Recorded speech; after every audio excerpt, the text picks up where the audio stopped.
strategic move that Eddie is making for AJ. Why are you not thinking, let's get him set up for kind of animal? If that was years and years and years ago. Like, Clarissa is a way different fighter from when she was back in. Thanks to those joining me live and to those that will be joining me on our defenses that she's had to have recently.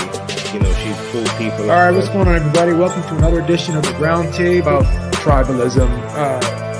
I don't think tribalism is necessarily bad. I just don't think it has to be. I don't know what he think he sees or what he think he know. But he going to the hospital, bro. Like, bro, you not winning that fight. You guys mentioned, I think, D-Style, you mentioned him versus Regis Prograis. I'd love, that sounds like a... Old, I don't need you, you know, and PBC and others, in my opinion, it's like, oh, this is my guy. Like, there's a relationship. Flat out, it's tough, and we call box, and we go to the end of the round, and then... That would say, what do you mean by acting black? That's a fair question, but a participant of trash talk knows... And they're announcing a fight 3-4 months from now. And he ain't going to fight. I bet you anything. He's not going to fight somebody as good as John Wright. And thanks to those joining me live. Those of you joining us here on the archive. D-Style here. This is the 102nd edition of the Round Table. So much to talk about, and we're going to get this show on the road right away. By the way, I'm being joined by Joe Habib from Ringside Reporter. Subscribe to this channel, hit the bell button and the notification that we're notified every time we go live. Hit the like button, by the way, to support the show and the channel. Melissa Smith here, Girl Boxing Now, at Girl Boxing Now. Make sure you follow her on Twitter, get her book and all that good stuff. Lee Groves, how's it going, Lee Groves? Doing his, still doing your CompuBox stuff and all that good stuff. And of course, Gail from nyfights.com. That's nyfights.com. Let's get this one started. Hey, Joe Beeb, very impromptu, but I'm just getting the news that they're finalizing the deal anyway versus Sam Goodman. How much of a chance you give Sam Goodman later in the year if that fight happens? Probably not a great one. Probably not a great one. Give me a percentage. 5%. Okay. Wow, all right. No disrespect. I mean, I'm a gambler, so okay. I deal with percentages. Melissa, Sam Goodman says he has the style to beat in a way, and he's very confident in beating him. So, what chances do you give him? 10. I mean, 10%. Not that much. I don't. I mean, he's got a nice uppercut, but he'd have to get close to him to use it. Yeah, for sure. Okay. Lee, how do you like his chances here? So is the fight in Japan or in Australia? I don't know. I think that depends because home field advantage is pretty powerful. I think that home field advantage would be worth 10%, but it would be a major upset if he beats Inoue. Sure. Gail, anywhere in the world, what chance you give Sam Goodman? Well, I give this fight no chance of happening in Australia, not with the kind of money that's available for an Inoue fight in Japan. And even if he got a 10% advantage and then doubled it, he'd still have no chance. But, hey, good for him for being ambitious, and he might as well take himself a nice trip to Japan, earn some good money, call it a success. There you go. Even Gil's dog is like, what type of question is that? You know you're going to beat Inoue. Yeah, man, he's got to weigh in on all these Asian fighters. What can I say? Could you translate for the dog? He said, hell no, he doesn't have a chance. Okay, that's what I thought. Beat Inoue. I don't even think he could beat Takuma in a way, much less Niowa. So it is what it is. So let's go back to last week. We had a really good fight. It just came out, by the way, just short of 1 million views at average. I didn't see a report on what it topped out of, but it did pretty good numbers on ESPN despite being on very late. It might have done over 1 million average if it wasn't on as late. Mikaela Mayer versus Sandy Ryan. It turned out to be a really good fight, and I don't know if the whole pain gate added to the drama, and that's why maybe people tuned in. But that whole thing was a mess. But Joe, what did you make of the situation with the paint and the fight itself? Very odd. Never seen anything like that. Never heard of anything like that. And it's hard for me to not believe or think that it didn't have an effect on Sandy Ryan. But even if it did, which it apparently had to have, right? She still fought a brilliant fight. Both fighters fought a brilliant fight. And I have to say, this is the best I've ever seen Mikaela Mayer look. And in other fights, against Bumgarner, against Jonas, she got off to a bit of a slow start, tried to feel her way through the first few rounds, beginning of the fight, and kind of see what her opponent had, and kind of assess and work her way through the fight based off of that. But in this fight, got off to a great fast start, took charge of the fight right away, stepped in hard with the jab. And one thing that she's added to her game, and really it gets better and better every time I see her out, is that inside game. She really knows how to get up close and work excellent up on the inside, short with those short shots. She's a tall, long girl for this weight class, right? Even at 147, she's still long and tall, but she's an excellent inside fighter. The way she positions her body, bends her knees, sits down on the inside, makes herself a contact target. Very tight defensive construct, rolls shots, gets up and underneath. And, I do think, even though Sandy Ryan did fight a great fight, she couldn't outmaneuver Mikaela Mayer. And that's what I thought she would be able to do, was outmaneuver her. I thought she had the quicker feet. I thought she had quicker hands. So I thought she'd go in and out, kind of run her combinations and turn Mikaela Mayer. But Mikaela Mayer was on her like flypaper, and she just kept coming. And I do think she won the fight. I had it close. I had it 6-4, but I do think Mikaela Mayer outworked her, and she put her foot on the gas and never took it off. All right, Melissa Smith, what was your when you got the news about the pain and the news is coming out? What was your reaction to all that? What do you think of it now, and what you make of the fight?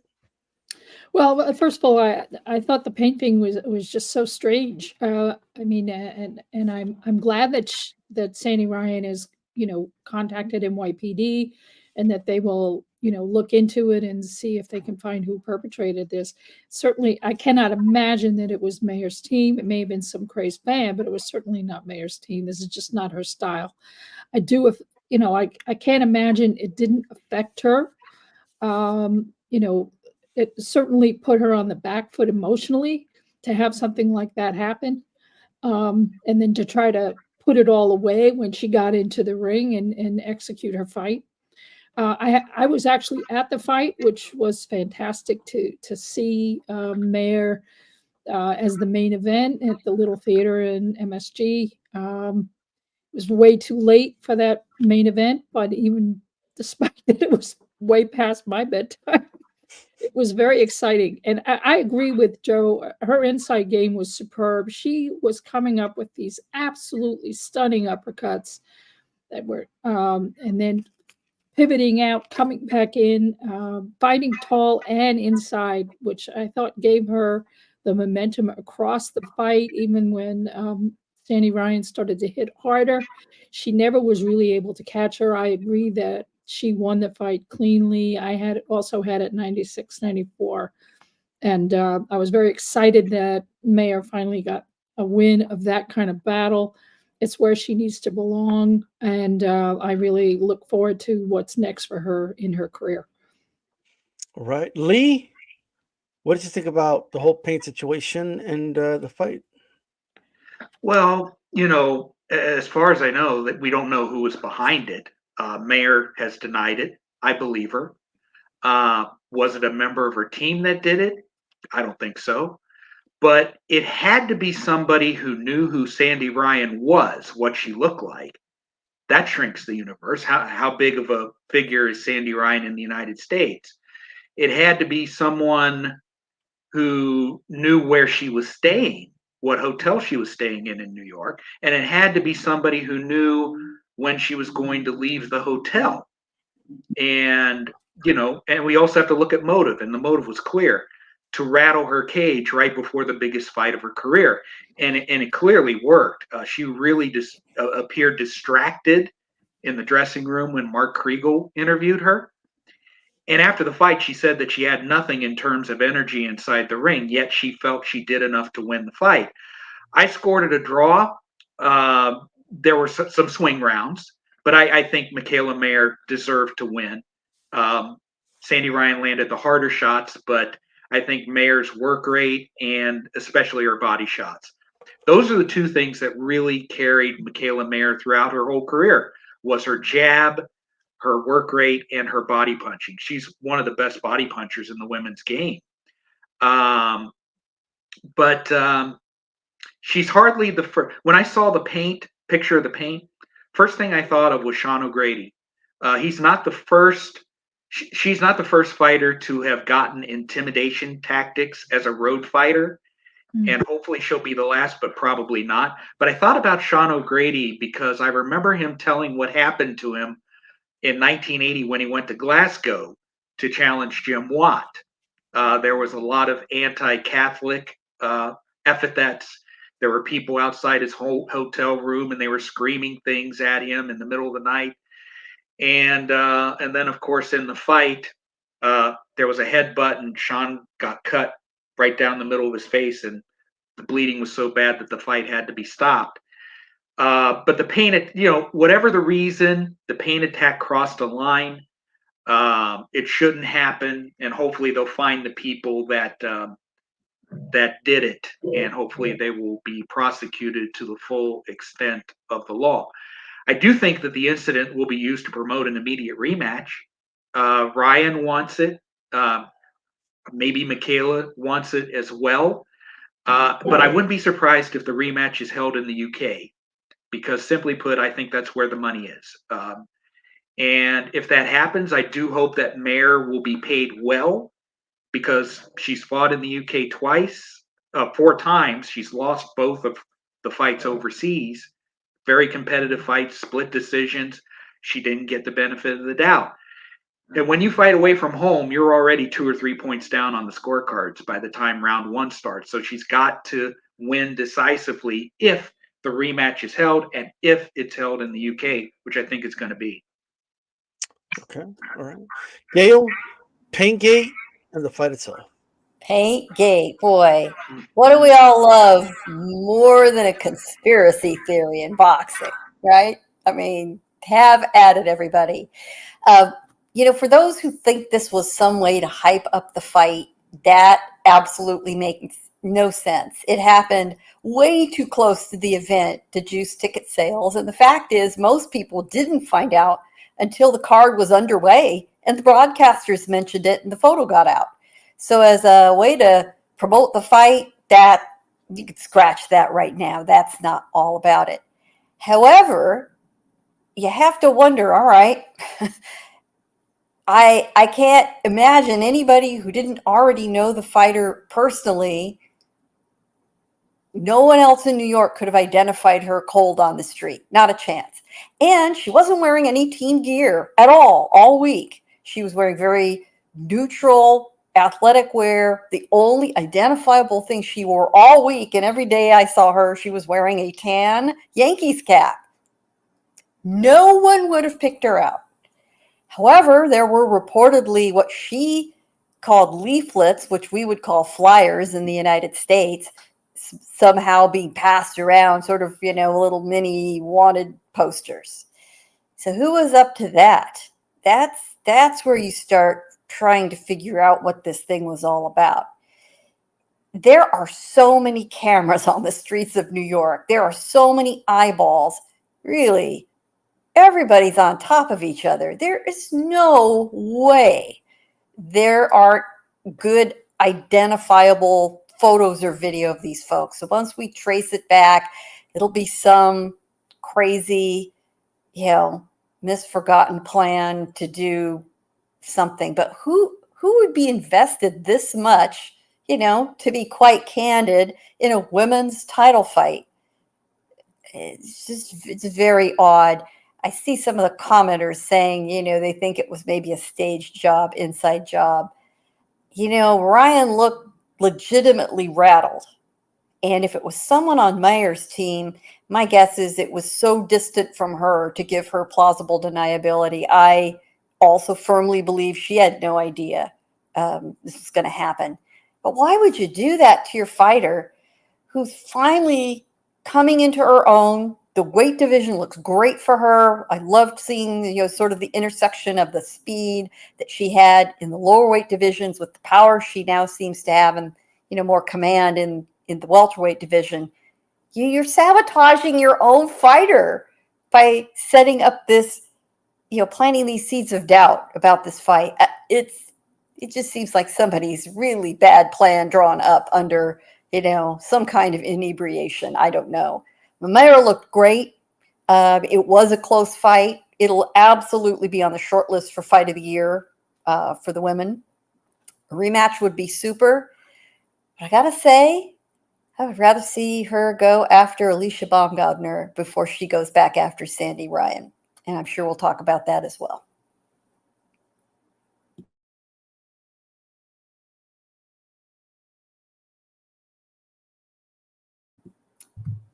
It's mute city there for D-Style. Muted.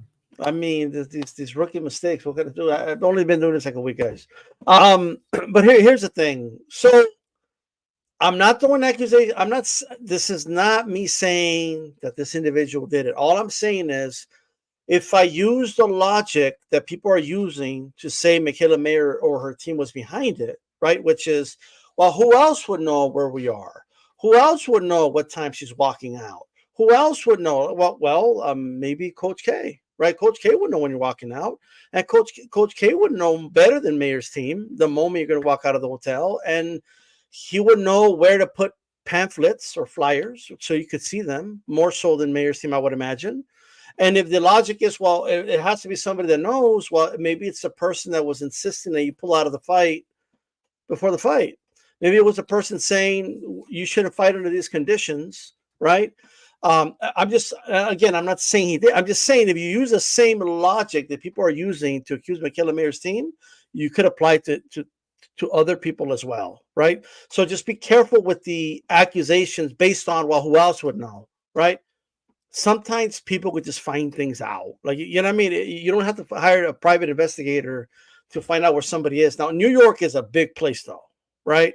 It's a huge place. So to put flyers somewhere where Sandy's going to see them, I mean, I'm just saying, like, it's in New York. You would have to know where they're walking by, etc. So I just want to put that out there, right? Again, I'm not saying anybody did or didn't do it. I have no idea who did it, right? Hopefully they catch the person, because it is assault, by the way, and just think about, what if, I don't want to be dramatic or nothing, but what if that was a bucket with acid, or what if that was somebody with a knife? Like, well, what if that was a more serious situation? I just think moving forward, there should probably be some precautions taken. And one more thing. No, Tim, shout out to Tim Bradley saying, hey, you got to be ready for this stuff. You know what I mean? What do you mean?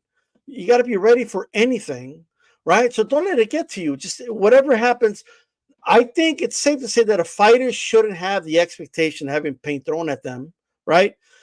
And no, Kriegel, I don't think she ever experienced something like that. I don't even know why Kriegel asked that question. Like, has this ever happened to you before? I don't know what type of question that. With that said, great fight. I enjoyed the fight. So let's move over to Alicia Bumgarner, who looked like she was dominating the fight, but then there was a clash, there's a cut, and that ends the fight, no contest. You never know what could have happened after that, and we know Persoon is a fighter that does come on strong late in the fight, so you never know, right?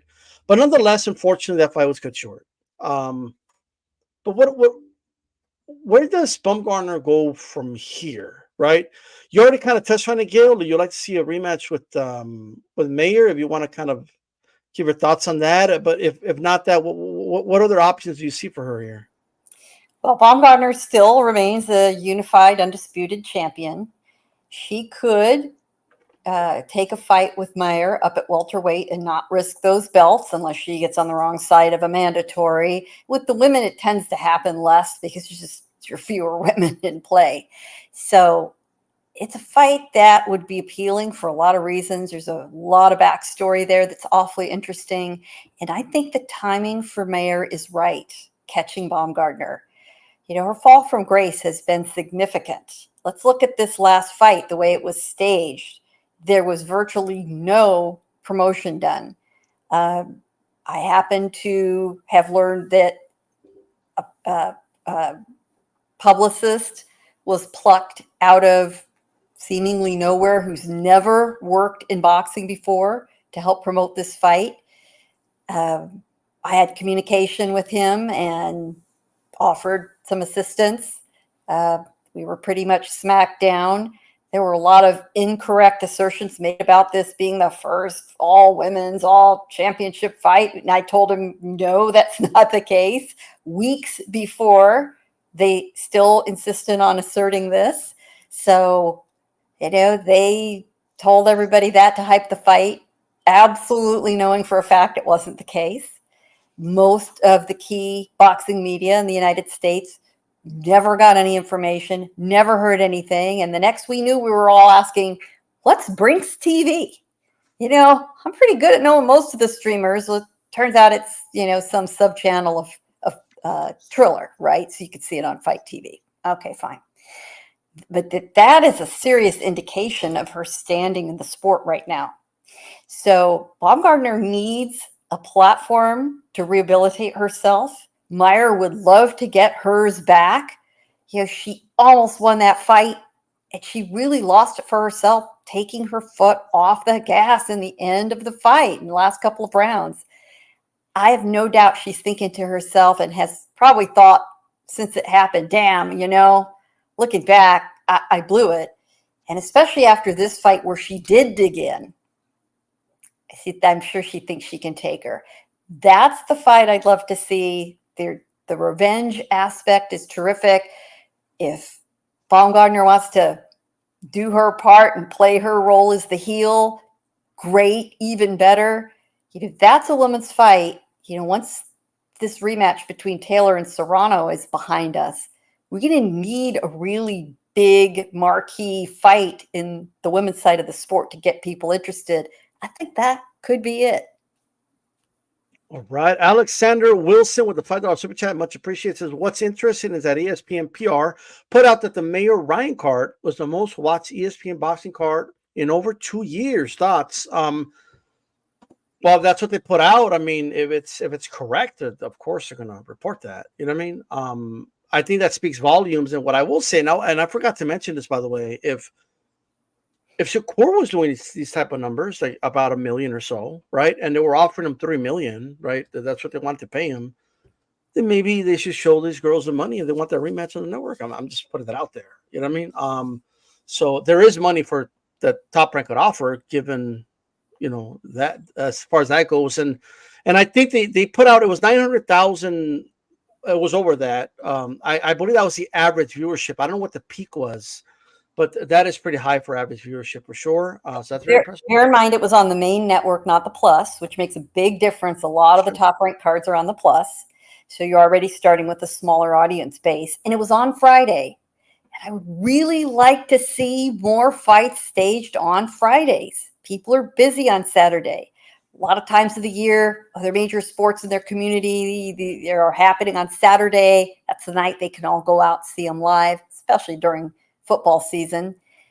Those are all smart moves. I would really like to see this more. And I think part of Pro Box's success, frankly, is they have captured a night, Wednesday, where they have no competition, none at all. And they are putting on fan-friendly type of fights. Yeah, it was look, it was a great success given. Look, I think only like 20% of the country lives outside of the Central and Eastern time zones, right? So 80% of the country, you have to fight very late, right?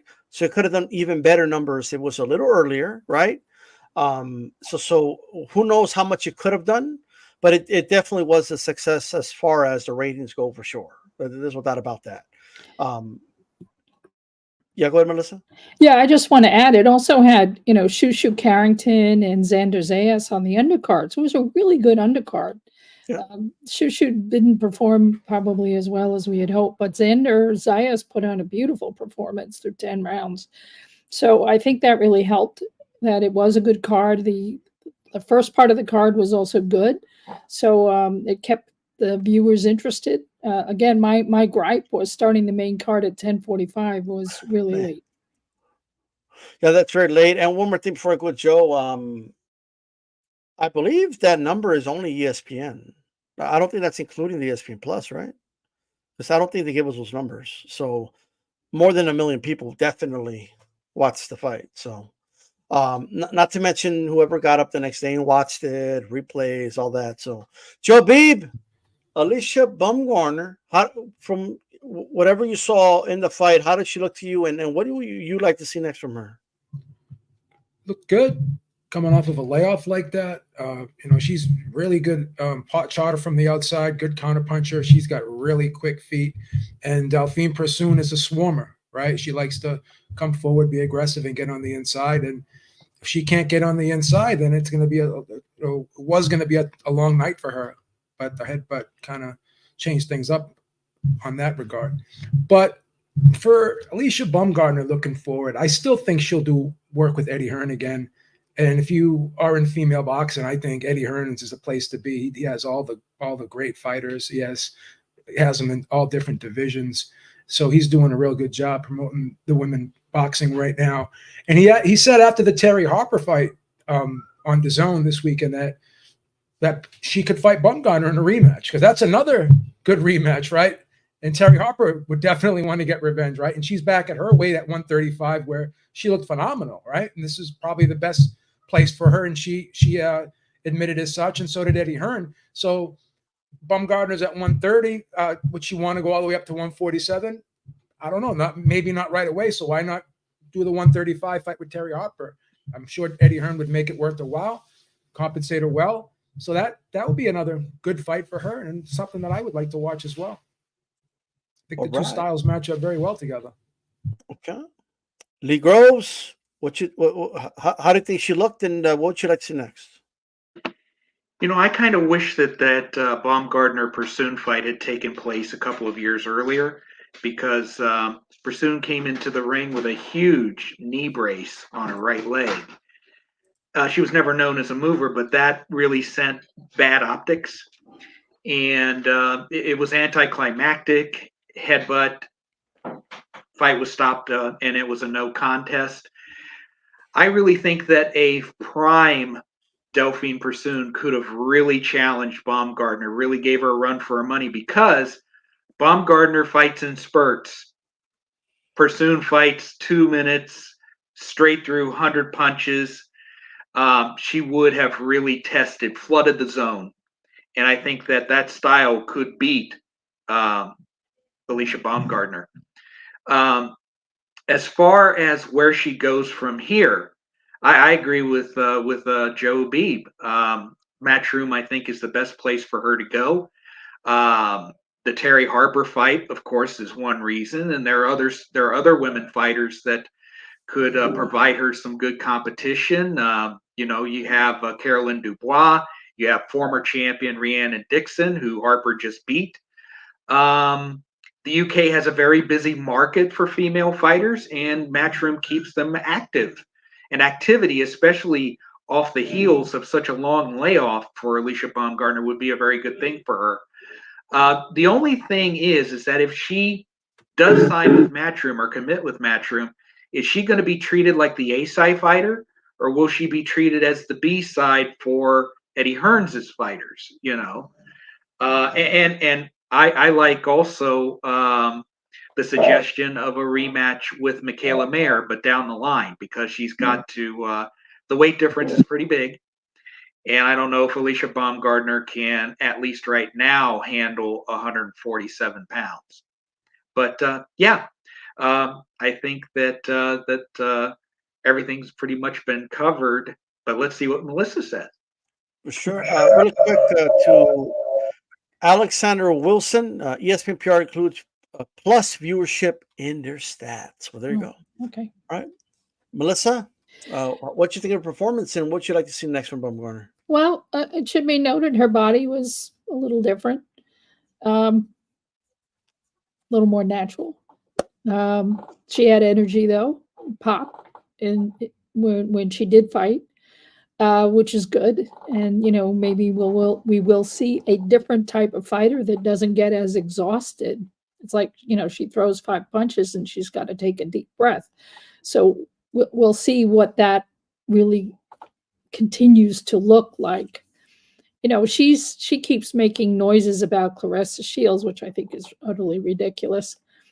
But, so for her, if she's going to go up to 147, that's who she wants to fight, and Claressa down to 147 is a pipe dream. So, Eddie Hearn really is the only game in town. There's nothing really in the United States. I mean, you've got Lou DiBella's got his hand back in trying to do this bantamweight tournament with Mio fighting LeBouf on the 23rd of October, but there's not a lot else going on. I mean, so unless she has a fight with Mayer, which I doubt, she's not going to go up to 147, and Mayer's not going to want to fight her at this point. She's got other fish to fry. Eddie Hearn may be the best opportunity for her, and a fighter like coming up to 135 and fighting Terry Harper may be a nice way for her to still keep her belts at 130 until something comes along. Try a step up in weight, and that rematch would be beautifully marketed in the UK if it's worth her while financially, which I think they could come to terms with. Although, frankly, money is lower now than it was even 2 years ago. So we'll see how that really plays out. I think there's, she still has a lot of opportunity, even with the year layoff. She looked good. She didn't look exhausted. She seemed like she had been boxing all along. There was no ring rust. So that was really good for her side. And the fact that she's been able to keep in shape in a more natural way and still be in the gym and be able to come in fighting shape with what her expectation would have been with Persoon, which is somebody who would swarm for 10 rounds unless she got lucky with some kind of KO. So I thought she looked good, and she came ready to fight, that's for sure. And now that she's no longer has any entanglements in terms of any promotional deals, she has that opportunity to make something happen potentially in the UK. Now, promoters might want to look into do women fighters a little bit here. I was doing a little bit of research here, and because I knew my memory was correct, Teofimo Lopez and Josh Tater, which were paid very well, did 980,000 viewers, right? So I believe this one did more. So just putting that out there. I'm just putting the numbers out there. That's all I'm doing. All right, but I thought, look, Bumgarner she looked explosive, and she's always been that way, and she's got some pop. She's the bomb, as she calls herself, right? I just think that if she's serious about wanting to fight Claressa Shields, right? Well, first, then start moving up. Then you can't say at 130 and just like call somebody out, right? Like, so to me, well, there's a pathway. Maybe you could go to 135, fight Harper, right? And then from there, you can maybe go to 140, fight somebody there. And if you get a big win, then you go to 147. And if you beat Mikaela Mayer in a rematch, then that fight becomes more intriguing, right? And now we're talking. But that's just too big of a jump. I mean, Claressa Shields is a lot bigger, like a lot.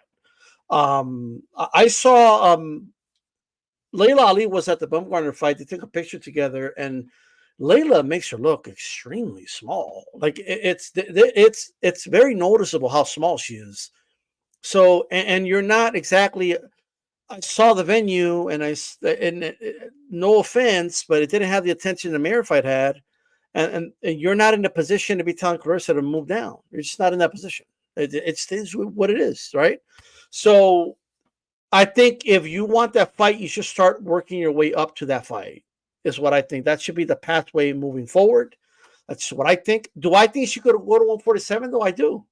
Remember, Harper and Jonas went from 130 all the way to 154 and became titleist in those weight classes. So it's not that impossible for Bumgarner to do it, but I just think I want to see a pathway on the way there. All right, that's just the way I see it. Look, let's talk about this coming. It's going to be tonight, actually. While everyone's sleeping, it's going to be happening unless you guys stay up late and watch it. Janabek showed up Wednesday morning to Australia, and he's going to be fighting Friday night in Sydney, right? He just, like, I don't know what to even make of it. I'm actually thinking of betting the upset because I just think that's crazy. Why would you willingly not give yourself time to acclimate and not take the risk of being affected by jet lag? Or what, he may or may not be affected by it. I have no idea, but why even take that risk? It doesn't make sense. But he's confident. I never seen a fighter this confident in a long time. He's talking about first round knockouts. Lara, Damas, all you guys, I want the contracts ready on Saturday after I knock this guy out. He's already thinking. He's thinking ahead. He's showing up late. Seems very dismissive of his opponent here. And I don't care who you're fighting. It's always a red flag to me. But that's me. All right.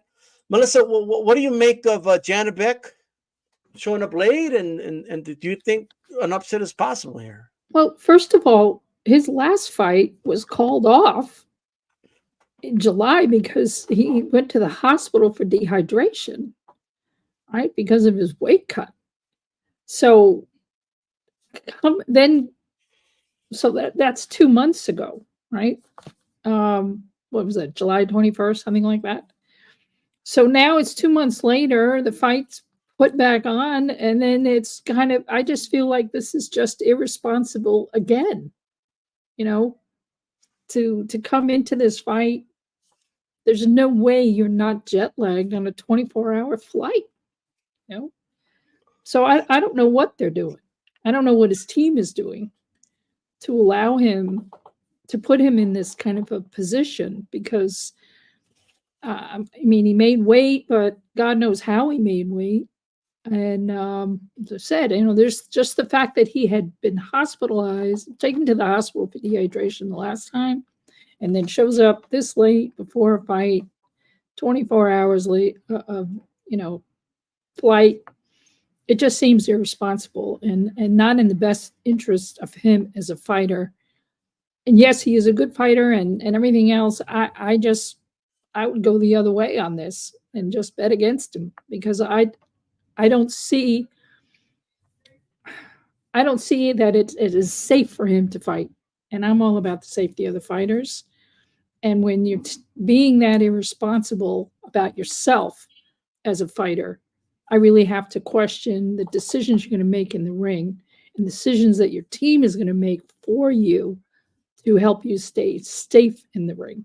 So, I don't think you should fight at all, but I'd say, yeah, okay, think about the future, but your fight is now.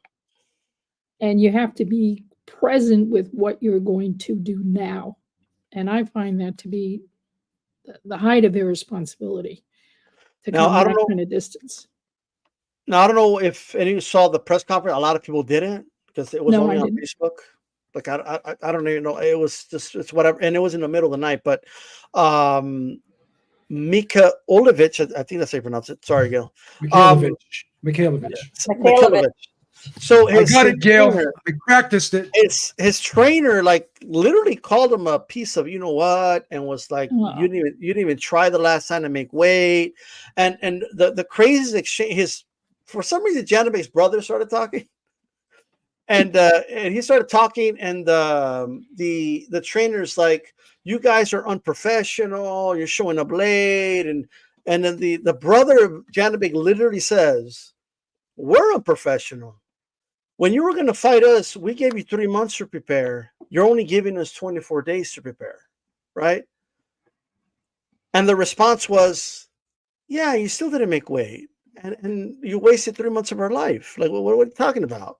That's how we're doing the rematch immediately. So I found the exchange really fascinating. And then they had a interpreter for an interpreter. Like the brother was interpreting to the manager was saying it to, like, I don't even know, the whole thing was a mess, but I guess that's what happened when you show up last minute. But I don't even know who's responsible. Was No Limit responsible for the interpreter or his team? I have no idea.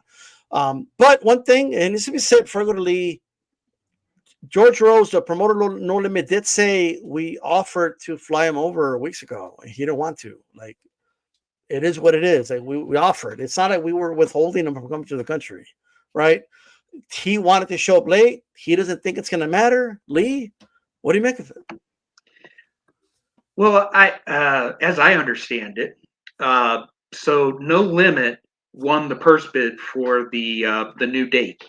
Yeah, they outbid Top Rank, and so they had the right to choose the venue. They chose Australia. They chose the date, and it was very short notice. As I understand it, Janabek also had to take time off training because there was some visa issues for him to get into Australia proper. So that cut into things. And then, of course, there is the long flight. There is the, as I understand it, the IBF has a secondary weigh-in the morning of the fight.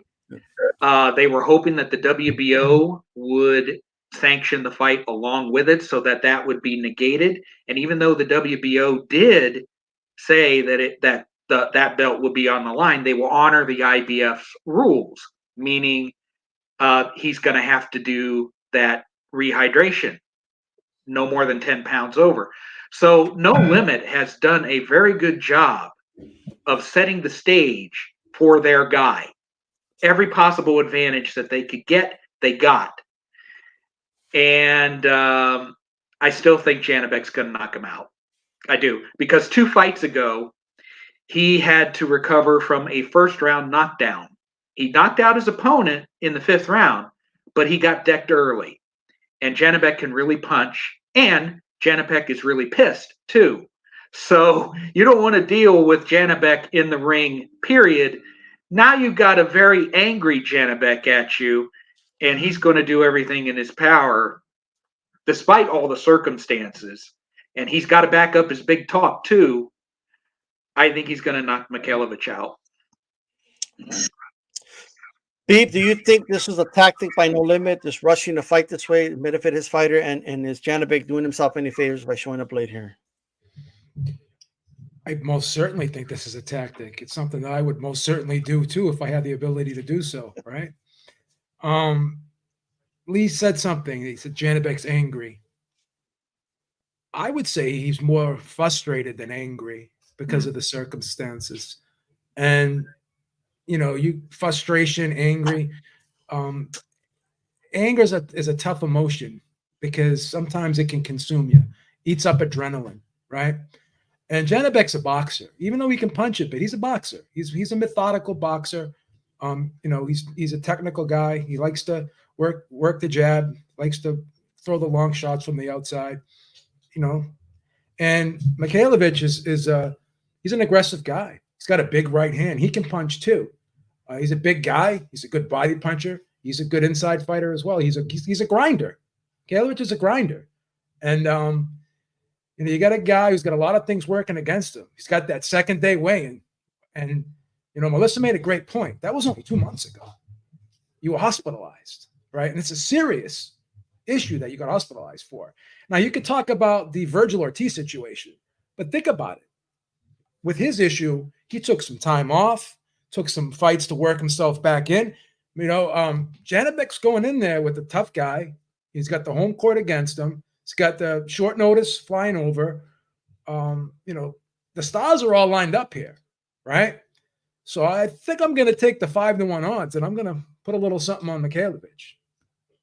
I think so. I think he can definitely pull the upset under these circumstances. And another thing too is when the main focus is to make weight, right? If that's the focal point, you're out there on Twitter showing pictures. See, I made weight, and you know, trying to validate the fact that you made weight. And if that becomes the focal point of the fight for you, the focal point of your training camp, then that could also be a problem as well. You don't want this to just be a conditioning camp. You want this to be a training camp, a tactical training camp, working on how I'm going to beat this guy, not how I'm going to make weight. So that's a problem for me. But I think it's worth a tickle to put a little bit on Mikhailovich. I think he's definitely live in this fight under these circumstances. Very crazy circumstances, and nobody was excited about their first fight, even though it didn't happen. But now this is adding, I guess, some intrigue. So, Gail, what do you make of it?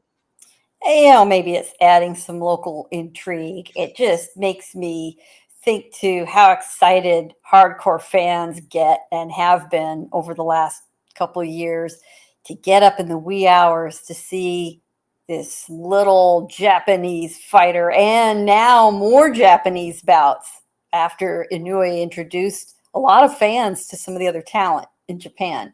They are setting those alarms, or they're avoiding social media and they watch it as soon as they get up.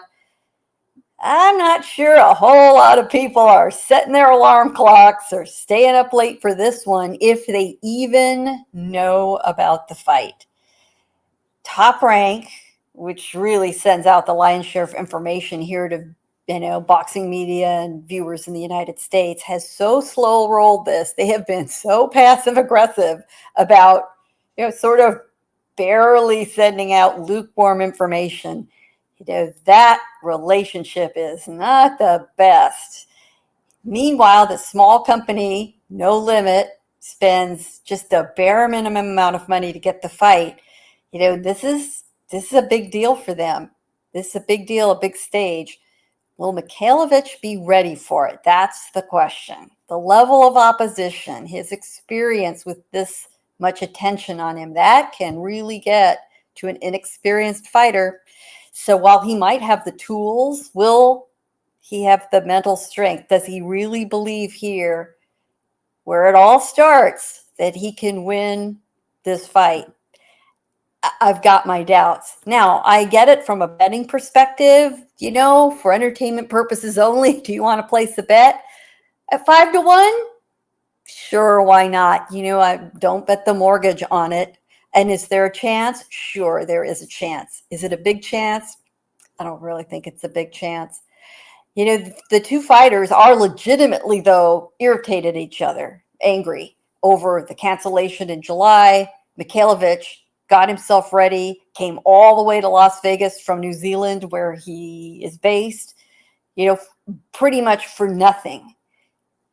And he's absolutely right. You've got one job other than the fight in boxing, and that's to make weight, and Arum Canelo didn't do it. So there was a lot of residual anger. It's boiled over a little bit this week. Mikhailovich has told Arum Canelo, I'm going to effing kill you. Arum Canelo kind of did a shrug in return. The surrogates are going after each other. And when Aegis Klimas is involved, he suffers no fools, and he'll just go cut right down the middle and defend his fighter. So Isaac Peach, Mikhailovich's trainer, is no match for Aegis. I just say that Aegis is definitely going to slaughter him. What I also want to end with, friends, we've all been around boxing a long time. What the hell has happened to the middleweight division? Arum Canelo is at the top of the rankings. He's the number one middleweight in the world. Think about even in recent history, our middleweight champions. Arum Canelo, in my opinion, would never have had a chance against Canelo Alvarez, against a prime Gennady Golovkin. Let's go back before that. Go back to some of the great names in the division, a Sergio Martinez, a Kelly Pavlik, keep going backward. Middleweight used to me to be the perfect intersection between the activity and speed of the smaller weight divisions and the size and power of the bigger weight divisions, that perfect crossroads of getting a little bit of both. And now we're talking about the top names being Arum Canelo, who's a fine fighter, but clearly not up to the classic champions that we can all rattle off in our sleep.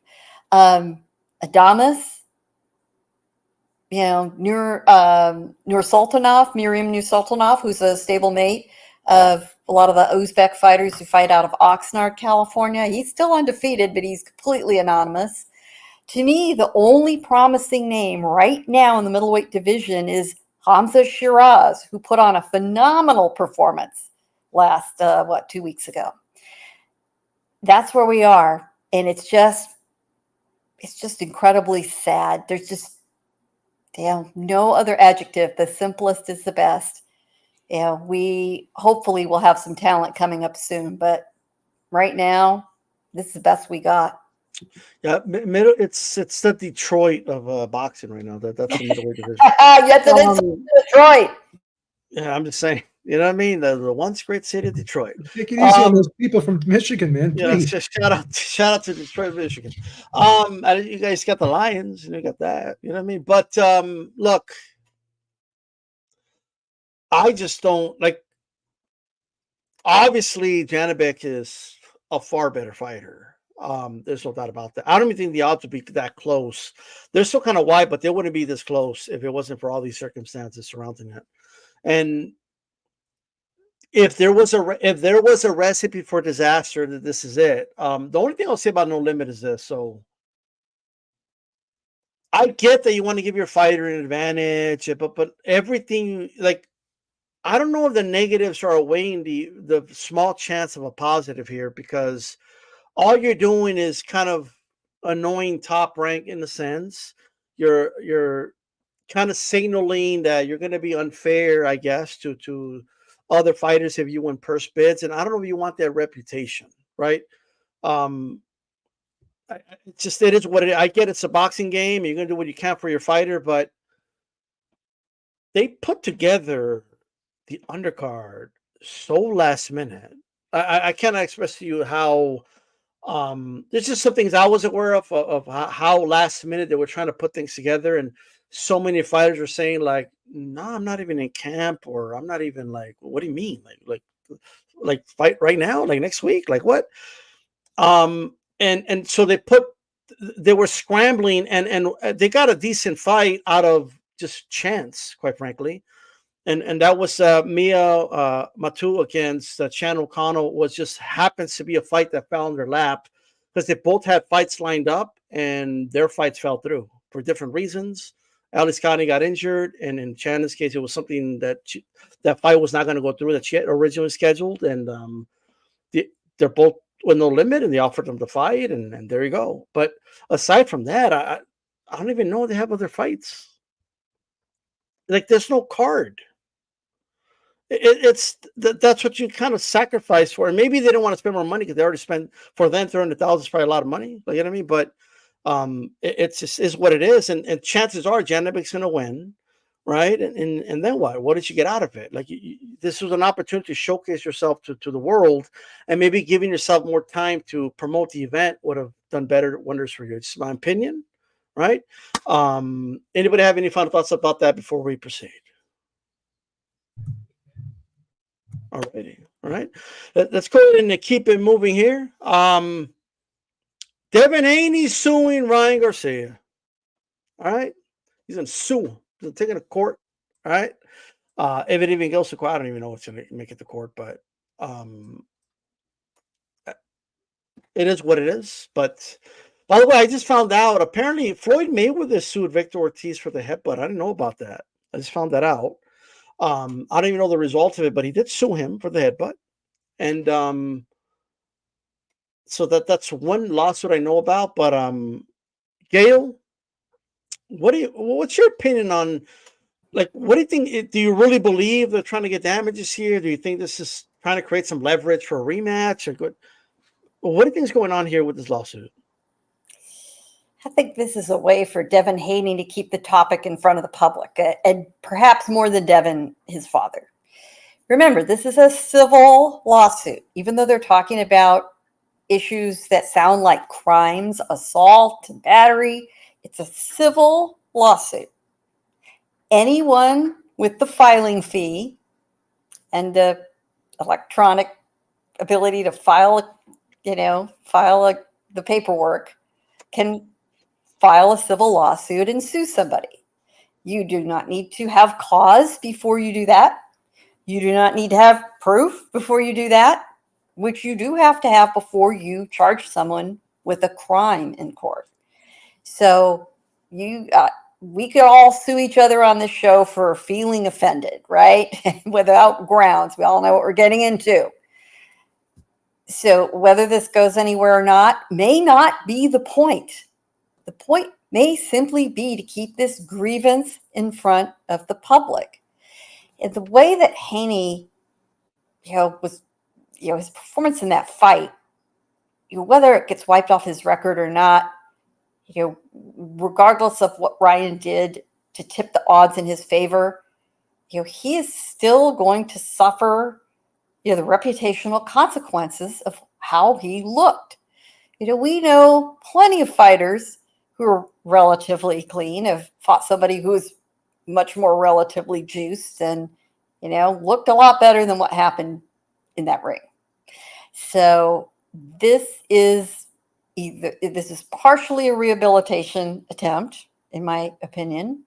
I think it's also an attempt to slide into his new role as a heel, because that's what they've been playing.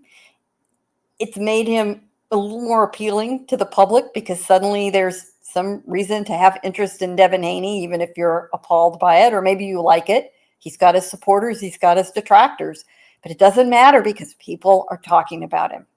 And that's going to be vital to him getting a decent offer of a fight, whether it's Garcia or anybody else, and getting a decent paycheck. I predict that after the uproar and the chatter and the examination of what it said, if you've ever read a lot of legal documents, and I'm not a lawyer, I just play one on TV, but I worked for a district attorney for a long, long time.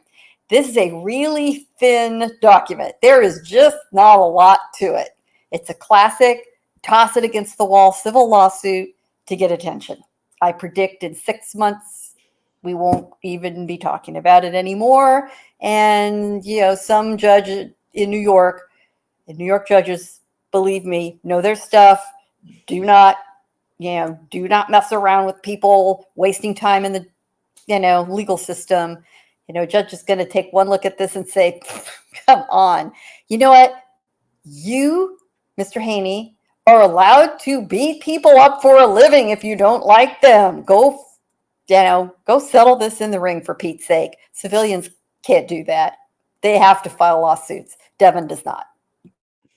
Okay.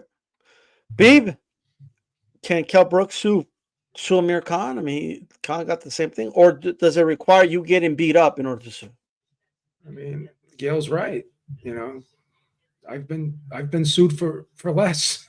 These cases do get laughed out of court. I've seen it.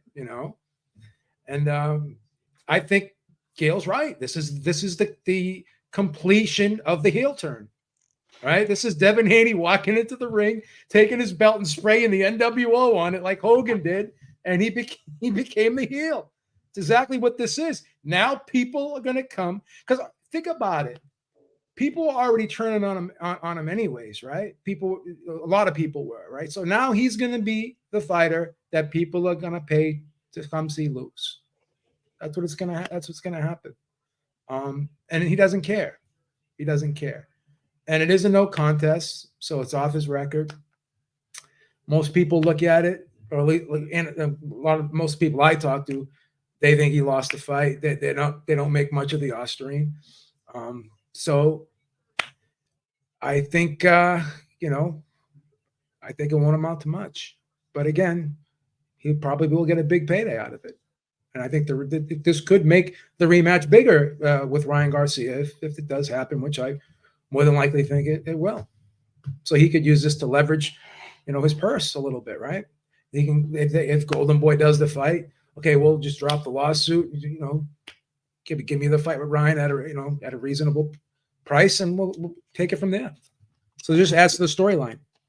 Do you remember when Hogan turned heel and he dropped the leg drop on the Macho Man, and everybody was outraged? Like, who's Macho Man in this case? Is it Eddie Hearn? Is he the one that got hit with Macho Man? Macho Man in this Like, case is who's the Oscar guy- De La Hoya. Oscar De La Hoya is Macho Man in this case. Yeah. Because he's still yelling at Oscar De La Hoya, saying Oscar De La Hoya owes him money. So Yeah, he wants his part of the returned $1 million from Garcia. He claims that that's his. There were some interesting behind-the-scenes details in this lawsuit about the split of the net gross between the two fighters. And even though he was the champion, Garcia got a slight edge on the split. It wasn't a 50-50 split. Yeah. And it wasn't, what you would think is a 60-40 split in Haney's favor because he was the champion. Yeah. Because Garcia was the draw. He was the guy selling the tickets. I also think too, Gil, because Golden Boy, I believe, according to Eddie Hearn, was the promoter here. So it was, they were running the show. It was their fighter. They're going to take care of more so than yes, indeed. So that part of it, let's just say I don't think Oscar's going to be talking about it on a clapback Thursday or whatever the heck he's been doing lately. But I do think that it will perhaps and another factor, perhaps this lawsuit, in addition to what we've already talked about, is also a way to put a little pressure on Oscar and say, listen, because of the dealings with the money and the return of the money, you do owe Haney his share of that money.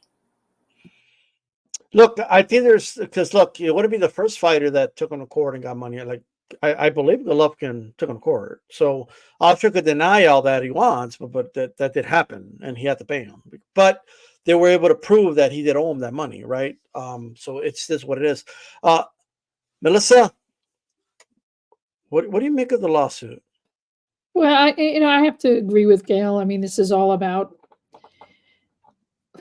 well, in a way, trying to justify his loss of face. I mean, look, Garcia was a nut job. We all know that. And he was crazy in the ring, but he was crazy like a fox in terms of how he was able to really take Haney apart.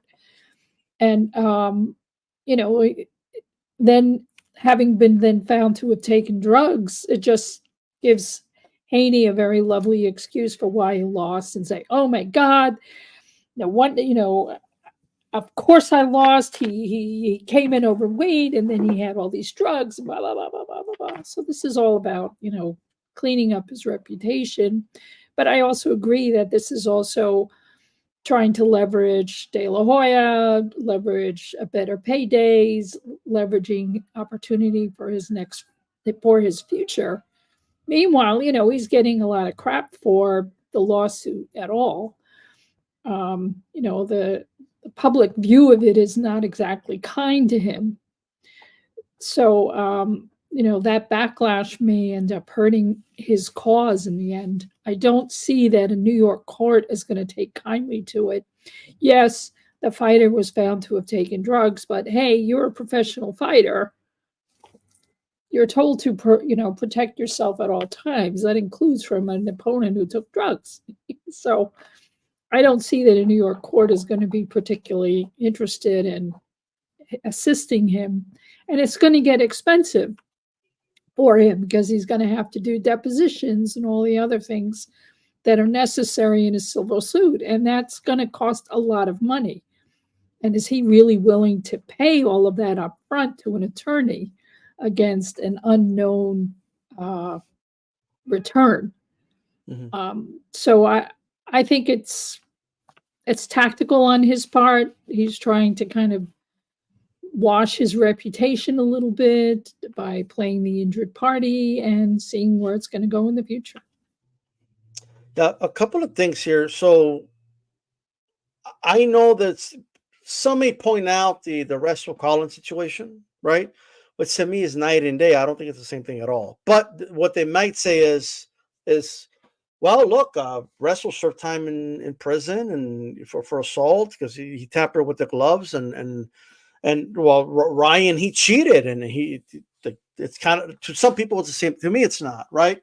And to me, the slippery slope is, first of all, I don't believe that Austrian turns you into the Incredible Hulk and gives you this amazing power. I just don't, right? Amir Khan had Austrian and it didn't go very well for him against Cal Brook. But even if somebody disagrees with that and says, no, it does. It does enhance you. The slippery slope with this is that we can't really prove that this wasn't a contamination, and you have to prove that he intentionally did it. And you just can't do that.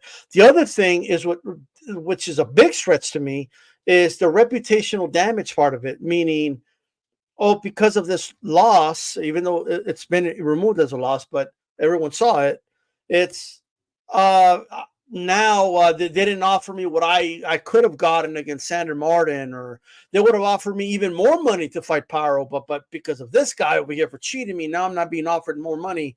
But how do you even begin to prove that in court? Now, how do you prove that you would have been offered more money for a Sandor Martin fight? How can you possibly prove that, right? I just don't know if there's a way to prove that. I just don't. It is what it is, right? But Lee, what do you make of the lawsuit? Well, first of all, it's kind of hard to believe that that Devin Haney would be offered more money to fight Liam Paro than Ryan Garcia, right? Star power difference is huge. And as far as the reputational stuff is concerned, yes, they took the loss, they took the one away from the loss column, but his brain and his body is still feeling the effects of that left hook and all those knockdowns and the beating that he absorbed. So maybe a point of pride that he has an NC instead of an L. But really the bottom line was the world saw what they saw. And like Gail, I'm not a lawyer. I don't want to play one on YouTube.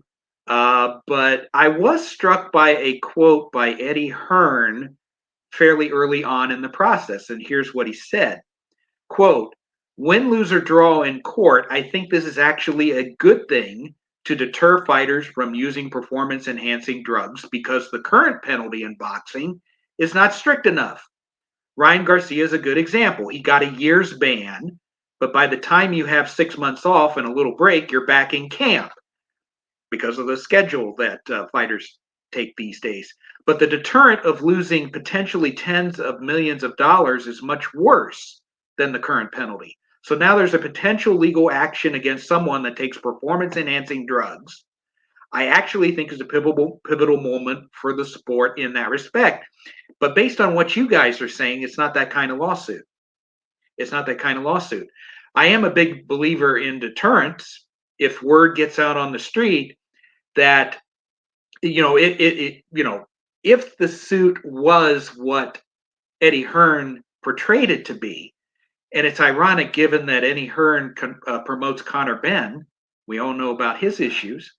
But if it becomes, say, the Devin Haney and Bumgarner, by the way, yeah, and Bumgarner, if a Devin Haney rule comes into fruition, if he wins the case, and if Ryan Garcia gets penalized a lot of money for the drug ingestion, and if that sticks, that a precedent would be set.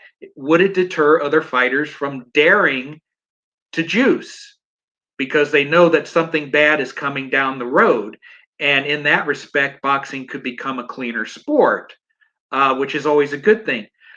But you know what? I don't think that this lawsuit will even get to trial because I think that this could be settled out of court. So basically, all I've said the last 3 minutes is just malarkey. So ignore me. One thing to think about though too is, I think this could possibly hurt VADA because a lot of people aren't really talking about VADA anymore, and now people have actually been skeptical and critical of VADA because, after all, it's a voluntary agency, right? It's not something that's mandatory. It's something you do voluntarily, and the problem is the commission is the one that decides what the penalty is going to be. They're the ones that actually suspend you. VADA doesn't do any adjudicating. So if people are going to be saying to themselves, why am I doing VADA testing if nothing happens if my opponent tests positive, if they're just getting a slap on the wrist? So I think at the end of the day, I think this kind of hurts VADA because you're not hearing a lot of people talk about VADA as much as they did before. And I think it's starting to lose a little bit of credibility because they don't adjudicate and because the punishments are so varied across the board. They've never been consistent. Someone gets 6 months, someone gets 9 months, someone gets a year. Bumgarner doesn't even lose the titles. She never even really got suspended officially. Conor Ben was back fighting. But she didn't even do VADA testing. Yeah, she did. It wasn't VADA at all. Yeah, she did the drug-free sport. But once again, Right. these are all voluntary things It's voluntary. on top of the commission. So And in that's the what you have to ask U.S., yourself. each commission, which means each state, different adjudicates. I mean, this was Michigan, right? Yeah. Michigan did nothing. Nothing. They did nothing. Yeah. Hannah Gabriel's was caught when she was having her, and that was VADA testing. That was with WBC. She was caught. My dog. It was my dog's medication. Whatever it was. The fight was canceled with Clarissa Shields. Yeah. It took almost a year for the Michigan Boxing Commission to do anything about it, and they let her slide. And she still had her titles. So finally, they were only taken away due to inactivity. Not that's the best one yet. It was my dog's medication. But think about it. If you're a fighter, and you're not required to do this. This is voluntary. What is the upside to doing it? Like, you got to like. So if I'm a fighter, I'm going to say, this is my argument against it. Why am I going to go through all this testing and have all these disruptions through camp when at the end of the day, they can't suspend me? The commission's the one that does it. What's the sense? But I think that's Eddie Hearn's point, though. The point is, if Haney wins his lawsuit, then now there is going to be a deterrent. They're not going to think of it as, well, nothing's going to happen anyway. Like, the argument he's making is that this could turn that perception. But then again, that's going to make me say to myself, I'm not going to want to do the VADA testing even more. It's voluntary. Why should I do it? Right. Only if you're cheating. Refuse the fights that require it. Yeah. Which is WBC has requirements based on, where you are in the rankings. But even that, they don't even have enough funding in their clean boxing program. Some of the fighters in that program, they haven't been tested for a year. Yeah. Over a year. So again, it's my whole argument has always been, keep it consistent. If you're going to do it correctly. Don't do it half-assed. I guess the slippery slope to me is this. Look at Oscar Valdez, right? He was caught with a stimulant that if USADA was doing the testing, it wouldn't even have mattered, right? Because it was out of competition, and according to USADA standard, it wouldn't have been cheating, right? But according to VADA, it was, or whatever, right? But so does that mean Consecao could sue Oscar Valdez because he had some stimulant in the system? And that's another thing too, because all the other drug testing organizations follow the WADA protocol, but VADA has their own protocol. So I'm saying if I'm a fighter, I'm saying, why do I have to follow this separate protocol when in the Olympics and all other major sporting events, they're following the WADA protocol? So that's another reason for me as a fighter to argue against using VADA. Yeah, it's interesting. I don't know how we can prove a lot of this stuff in court, even if it goes through. It probably won't even see a courtroom, like a legitimate case. I doubt it, but we'll see. I mean, I'm not the expert. Gail is, so putting that out there, everybody. All right. No chance. I don't see this succeeding at all. I just don't.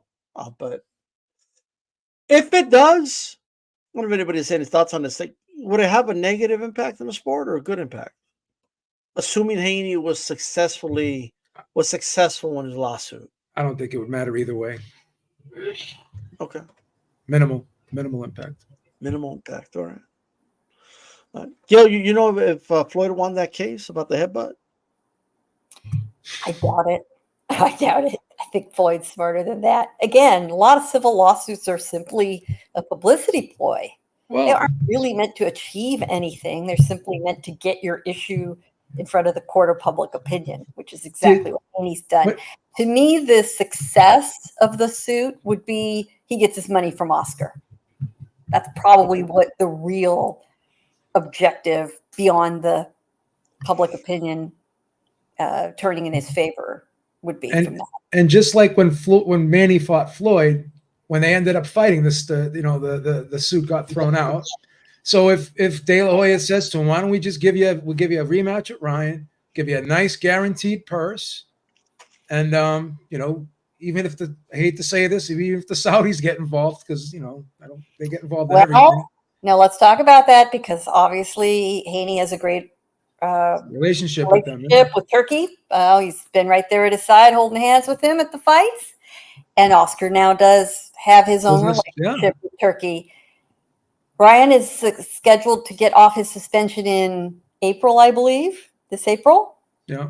Think about the timing of that. You announce this next big card, Riyadh season card in April, or announce it in, say, late January, February for April.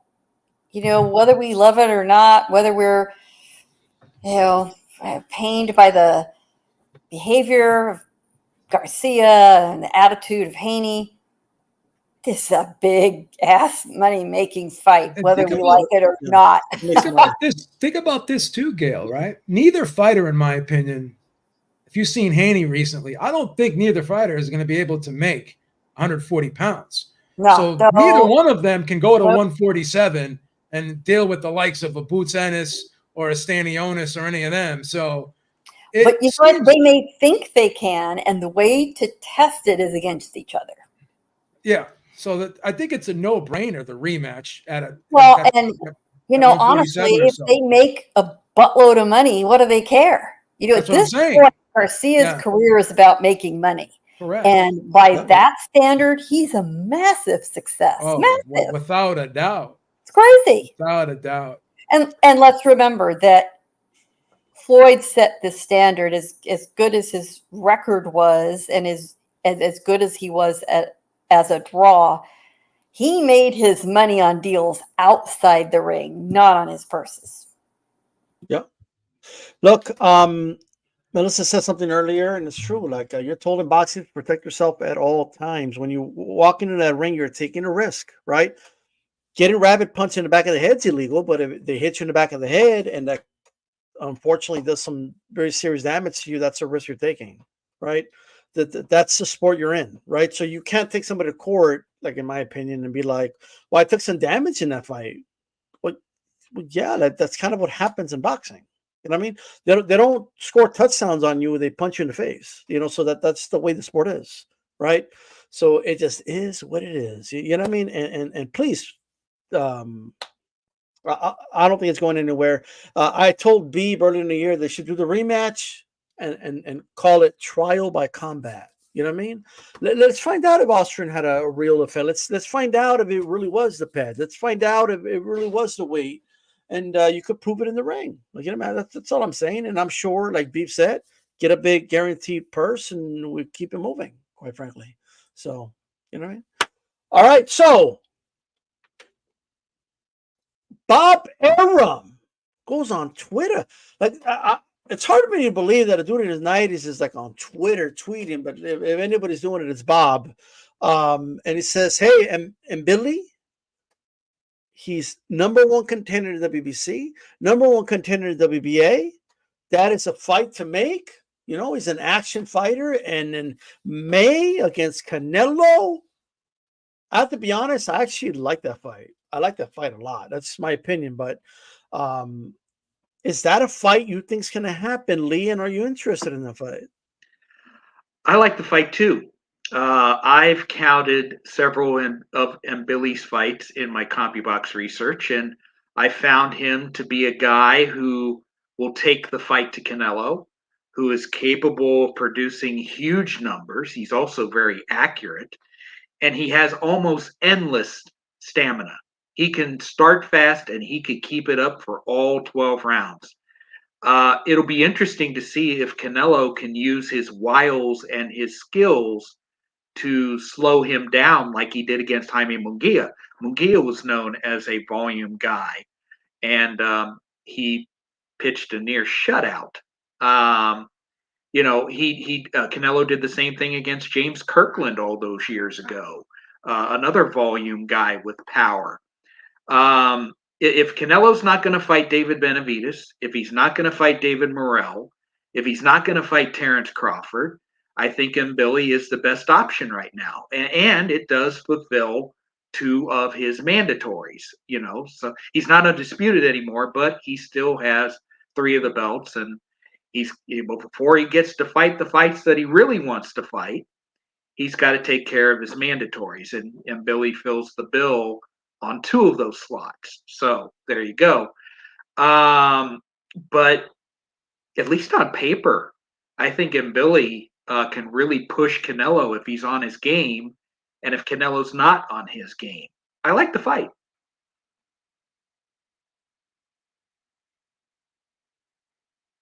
You. But let's what do you think about that fight, and are you interested in watching it? Well, and MBiilli, you know, he's exciting fighter. You know, he's got a good knockout rate. He has a nice mix of punches. His energy is always up. He uses the ring beautifully. He's got nice feet. I love his uppercuts. So I think it would be a lot of fun and kind of change the conversation for a beat to have Canelo fight him. And again, as Lee pointed out, it gives Canelo the opportunity to meet his mandatories, gives MBiilli the opportunity to really hit a big stage. And you know, I doubt he'd win it, but I think it would be a credible performance for MBiilli and be a kind of a refreshing bout. Okay. Shabib, what are your thoughts on that fight? And do you want to see it? Yeah, because if you think now that Morrell and Benavidez are out of this division, this is probably the best fight. If you think about it from a competitive standpoint, like who's better than MBiilli right now at 168 besides Canelo? It's tough to figure that one out.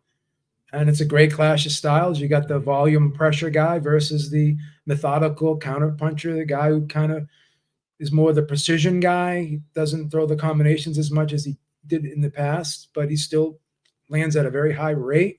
So let's see if the pace and the pressure of MBiilli can force Canelo to have to step it up a little bit in his activity, or let's see if Canelo can take some of the steam out of MBiilli. So that's an intriguing and very intriguing fight to see how the 2 styles match up against each other. So I have no problem with the fight, and I think it's very doable. Once again, you know, say the dirty word, Turkey al Sheikh. He does business with Bob Arum, so if he gets his hands into this, then he can make it happen and make it worthwhile for both guys. Does he work? Because I know he works with Hearn too, and he was not involved in that May fight. September fight. No, but again, he could get involved in this one because they have, you know, he has been talking to Canelo in the past. He may not. Maybe this is just a Vegas fight. They don't need him. Either way, PBC could do the fight, but if it needs a little bit of extra oomph, you know, who knows? Yeah, Turkey got a little quiet after that May date. He was talking about how he's going to eat Canelo and like with the sphere, and he got a little quiet after that. You know what I mean? I think at some point Canelo would probably work with Turkey al Sheikh before it's all said and done. I think the money will just be too big to not do it, but we'll see. Turkey. You know, Turkey would be bragging right now if he beat Canelo that weekend. He got a little quiet. Quiet. You're going to eat him. I guess it was too much. Well, he has to concede now that can't F with Canelo, right? If you ate him, it was too much for you to chew then. You choked on it. Right? So, Gail, I'm sorry. Go ahead, Pete. Oh, I said you can't beat him, join him, right? If you can't beat him, join him. Absolutely. Gail and Mbilli Canelo. How does that sound to you? You know, and do you think that's something Canelo would entertain?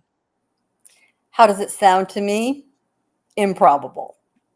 I don't think so. I don't think that's the matchup we're looking for. Now, maybe the Arum threw this out there as a bit of a screen for what I think is the real matchup, which is Mbilli Munguia, which makes it much more of an inside contest. Make no mistake, everyone who kind of wondered, why was Jaime Munguia fighting this obscure Canadian fighter named Eric Bazinian, record aside?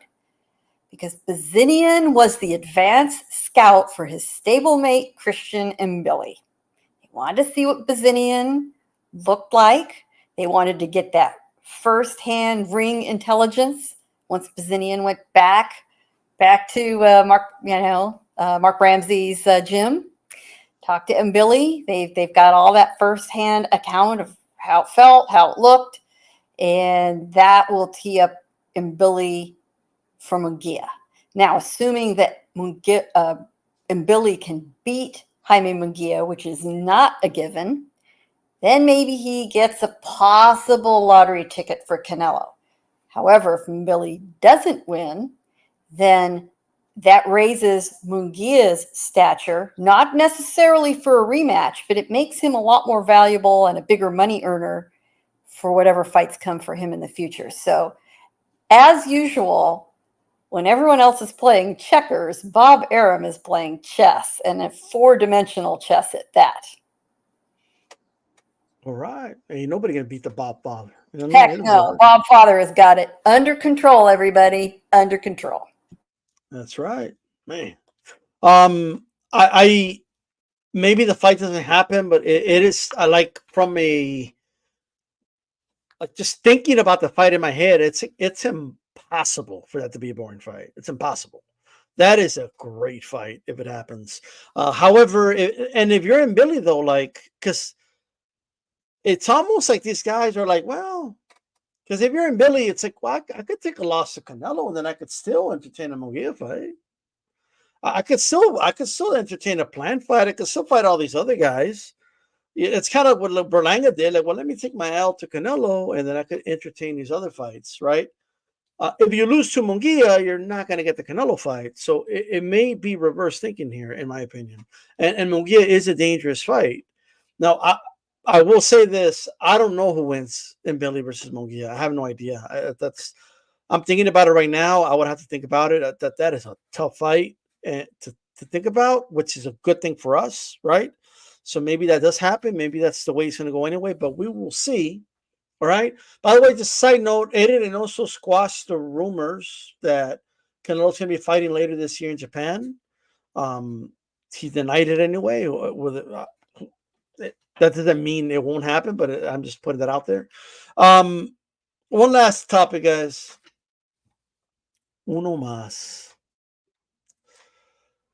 Tank Davis versus Lamont Roach.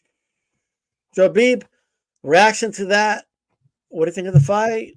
And what do you think of this move? Caught me a bit off guard, but I understand it. Definitely understand it. I mean, if you look at it, Shakur Stevenson was going to fight Joe Cordina, another guy moving up from 130 to 135. Zepeda is going to be fighting Tevin Farmer. So a lot of these guys are taking kind of, and I say this with respect, I mean, I like Lamont Roach a lot, but a lot of these guys are taking fights that are maybe stay busy fights or, fights that are low risk for them. And with Tank, again, people criticize the Tank's opposition, but, he did 325 to 350,000 pay-per-view buys, against Frank Martin, which is definitely respectable at $80 a pop. So if Tank's going to be making $6 million twice a year, $10-12 million a year in these low-risk fights, then he's going to keep doing it. I would keep doing it, right? Now, do I think next year there's going to possibly be a Lomachenko fight, maybe the second half of the year? I think that's highly, highly possible. I'm not saying it's definite, but I think it's highly possible. And I think that could do good numbers, But again, these other guys aren't really mixing it up. You don't see Zepeda fighting Stevenson. You don't see Stevenson, fighting other guys. He's not going up to 140 and taking on Teofimo Lopez or fighting Devin Haney or any of those guys. So all these guys are kind of laying in the cut, so to speak, waiting for that big money fight. And we talked about this earlier.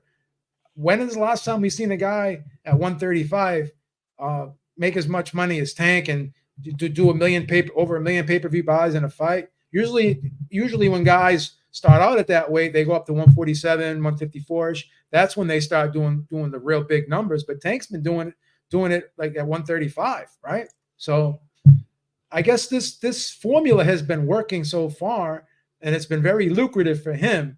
So again, I don't see anything changing anytime soon, as long as he's incentivized to do what he's doing, which he certainly seems to be at this moment. So it is what it is. But if you ask me about the fight, I don't envision it being very competitive. But the one thing about Tank is, he's an exciting fighter.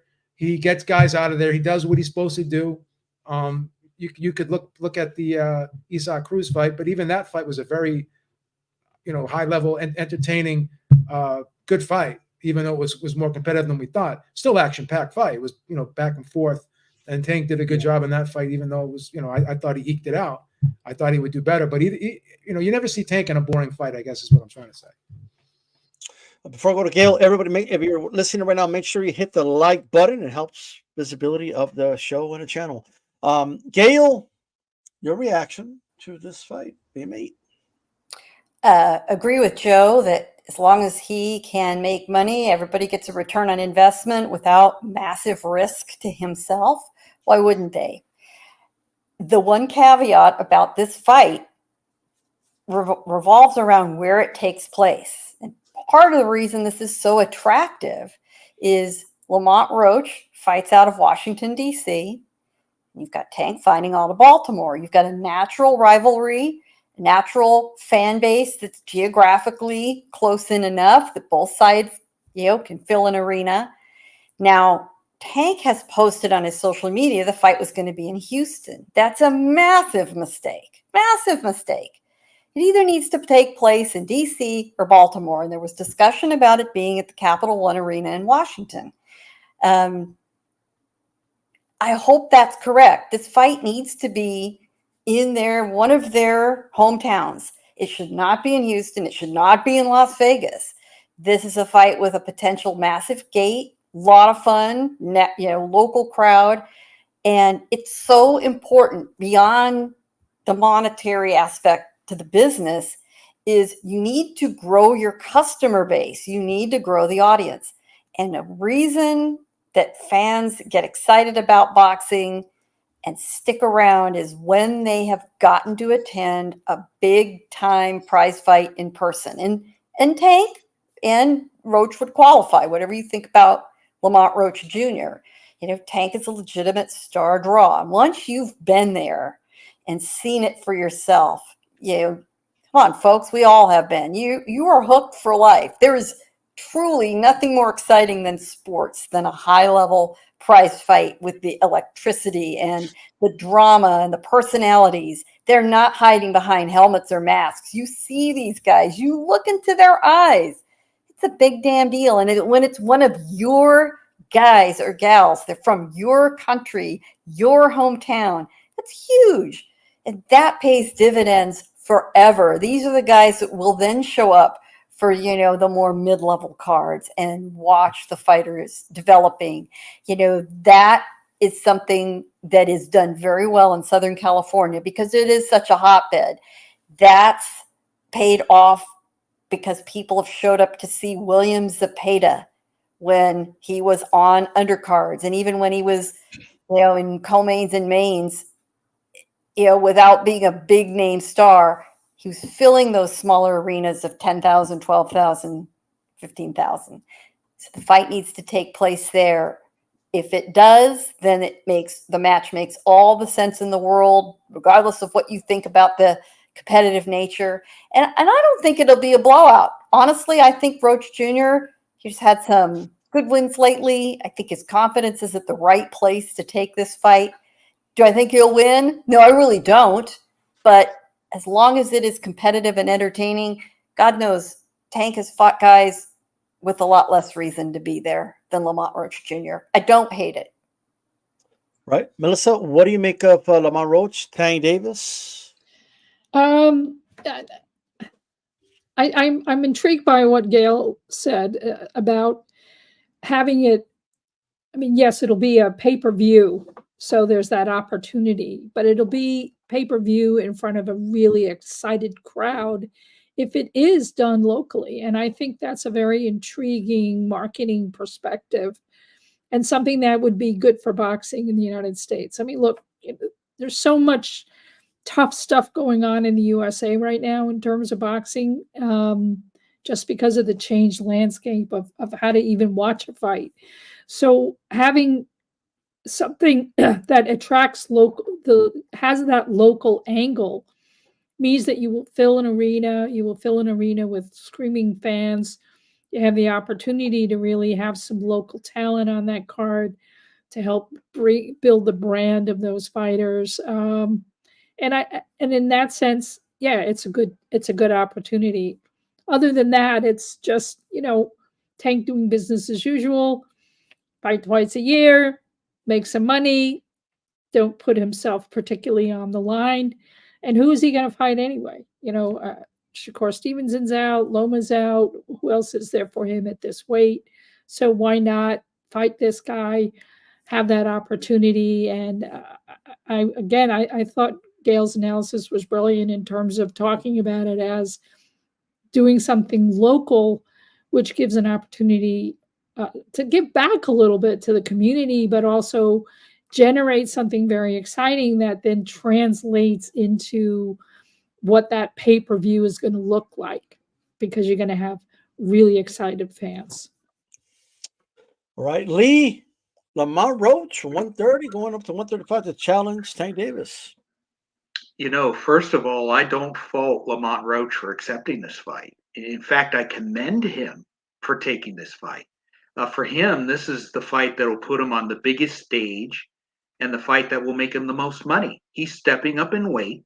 He holds the title at 130. He's going to 135. And he's taking a big step up in class in Tank Davis.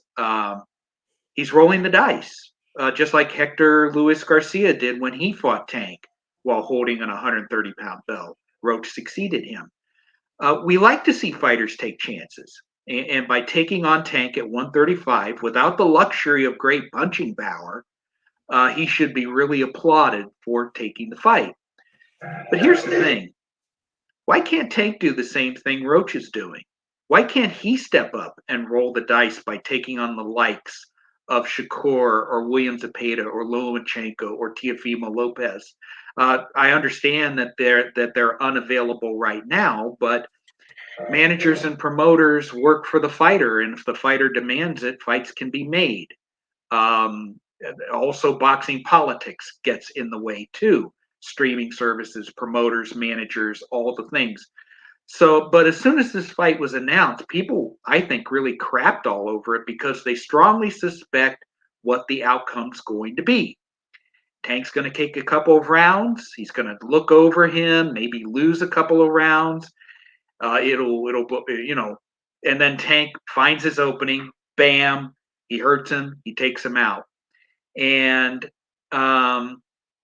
we've seen this story time and time again. And in recent years, we've had to pay to see that story carry out.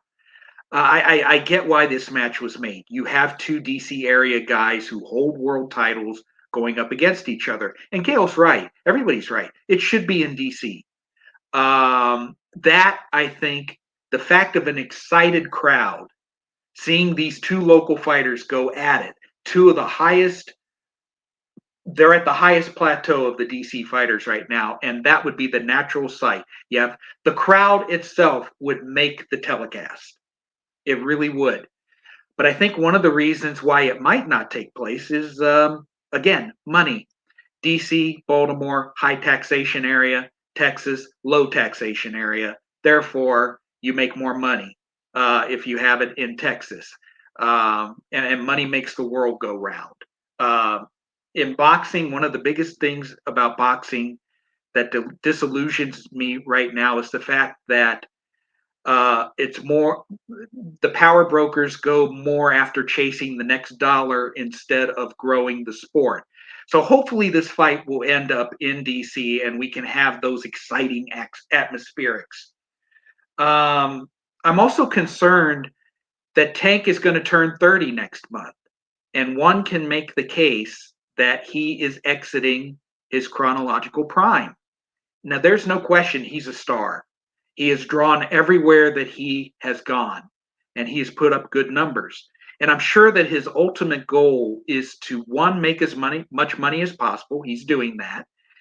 And the second, be inducted into the International Boxing Hall of Fame. The money part he's got covered.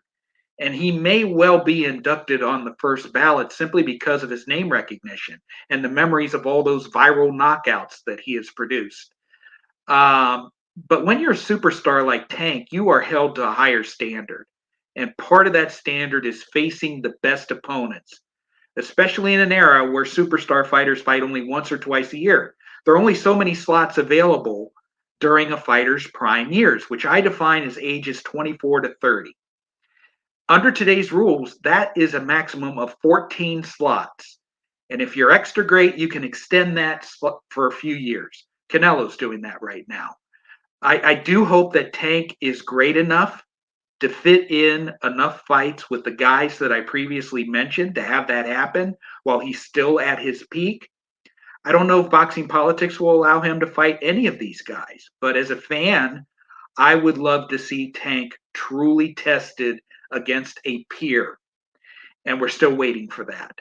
So we'll see what goes down the road. But as for now, I guess this is the best that is available, and hopefully it will take place in DC or both. Yeah, you could say that again. Look, first of all, the fight's whatever to me. I'm gonna watch it, but I'll fight. I watch everything. You know, so it's I'm not the best example, but it's I already know the result. If anyone out there is picking Lamont Roach, please let me know, right? And any fight where no one is picking the other guy to win, it's just not a good fight to me, right? If you can't find at least 1 out of 10 people picking the underdog, it's not a good fight. That's to me, and even 1 out of 10 isn't all that great. So all I'm saying, especially when you're supposed to be a top pound for pound guy in the face of boxing, I just think the standard is higher. And this fight, it just isn't doing it for me. It's not about Lamont Roach. I mean, it's of course Lamont Roach is going to take this opportunity. I get that, you know, and I saw him post on social media calling out the haters. And if someone's a hater because they don't believe you're going to win, then I guess I'm a hater. But even like, I'm just going to, it's whatever to me. But Janabek thinks people are haters because they didn't think he could make weight. Well, you're the one that ended up in the hospital with last fight. Okay. And he's over here, he's flexing. I never seen him do flex because you made weight, bro. Oh, where are my haters at now? Like, well, what do you mean? You made weight at the weigh-in. You're the defending champion. Well, what do you want me to do? Like, you know what I mean? Like, when my mailman delivers my mail, I don't like, he doesn't flex on me like, what? Huh? Remember that one time your mail didn't show up on time? What are you going to say now? Like, he doesn't do that. Like, you know what I mean? Like, well, what is this? All right. So the fight's whatever to me. And I literally feel that way. It's like whatever. But hopefully next year we'll get one of those fights that we want. I think we will.